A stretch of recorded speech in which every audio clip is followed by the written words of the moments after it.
welcome to Storytime with Berly. Today we are reading Miss Nelson is Back by Harry Allard and James Marshall.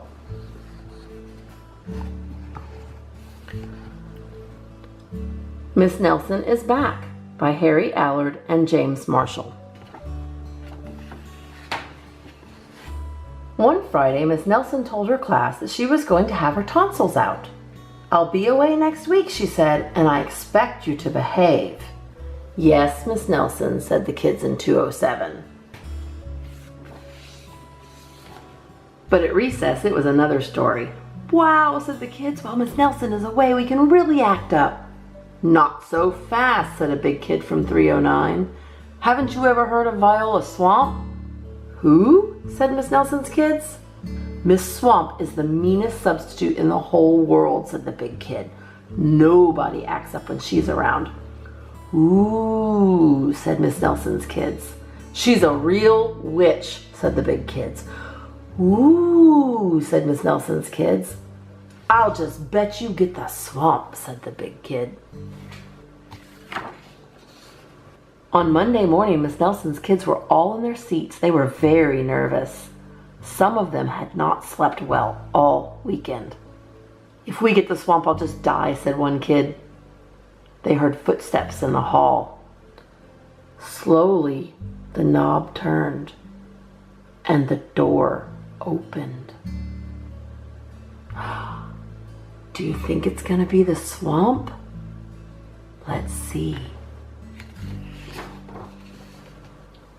It was Mr. Blansworth, the principal. "I shall personally take over this class," he said. Miss Nelson's kids were so relieved. But they soon learned that Mr. Blansworth was not a lot of fun. All morning, Mr. Blansworth tried to amuse the class with his corny card tricks. "Oh, brother," said the class. That afternoon, Mr. Blansworth showed the class his favorite shadow pictures. "This is kid stuff," said the class. The next day, Mr. Blansworth demonstrated his favorite bird calls. They were not a success. And for 2 days, Mr. Blansworth showed slides of his goldfish, Lucille. Mrs. Nelson's kids had never been so bored.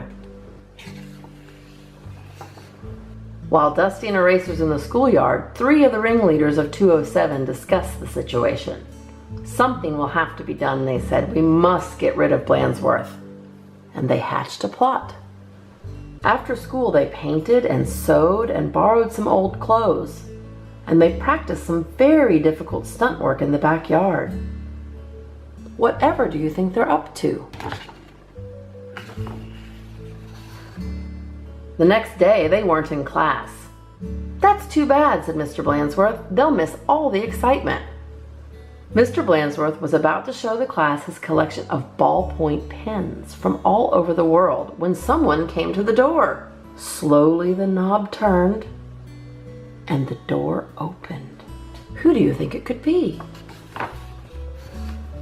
"Oh, look," said the class, "Miss Nelson is back." A tall and lumpy Miss Nelson tottered into the room. Mr. Blansworth was surprised. "You're back sooner than we expected," he said. The tall and lumpy Miss Nelson didn't speak. Said the kids, "her throat must still be sore." "Are you sure you're well enough?" said Mr. Blansworth. "She's sure," said the kids. "Well, in that case," said the principal, "I'll be getting back to the office. Nice to have you back, Miss Nelson." And he left the room.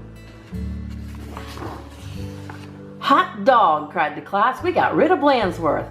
Now we can do just as we please." And at the stroke of 10, the kids from 207 left the building. No one stopped them.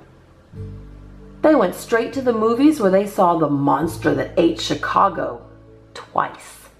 "This is really living," they said. Afterward, they went to Lulu's where they stuffed themselves silly.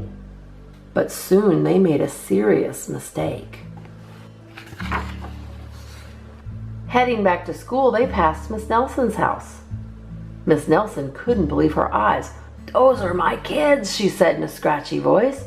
"What are they doing out of school, and who is that with them?"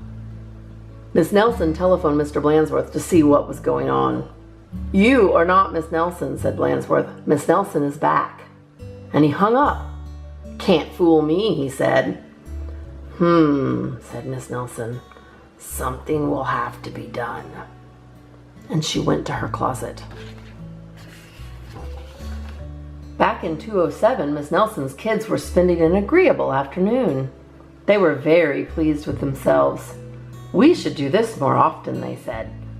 They did not notice the figure out in the hall. Slowly the knob turned, and the door opened. Uh-oh, who do you think this is gonna be? "My name is Viola Swamp," said the lady in a scratchy voice. "Yikes!" cried the kids. "The swamp!" "That's right," said Miss Swamp, "and I am here to whip this class into shape. Get back to those desks on the double." The class did as it was told. The big kid from 309 was certainly right. Miss Swamp was a real witch. She knew how to get results. The class did a whole week's work in no time. "We shouldn't have gotten rid of Blansworth," they said. "Pipe down," said the Swamp, or... Just then, something under a desk attracted her attention. It was a mask. "Aha," said Miss Swamp, "so that's your little game." And she tried on the mask just as Mr. Blansworth stepped into the room. "Miss Nelson," said Blansworth, "I'm of the opinion that someone has been impersonating you." "Uh-oh," whispered the kids. "You don't say," said Miss Swamp. "Probably just some kids acting up. I'm sure it won't happen again." And Mr. Blansworth left. "And it won't, will it?" said Miss Swamp to the class, "because the swamp will be watching." A minute later, Miss Nelson appeared. "I'm back," she said. "Hot dog," cried the kids. "Are we glad to see you." "Didn't you have fun with Mr. Blansworth?" asked Miss Nelson. Said the kids. But they decided not to mention Miss Viola Swamp. But they wondered why Miss Nelson hadn't seen her in the hall. The end. And that concludes our reading of Miss Nelson is Back by Harry Allard and James Marshall. Thank you for watching Storytime with Berly. Please like this video and subscribe to my channel at Home with Berly. Thank you. Bye.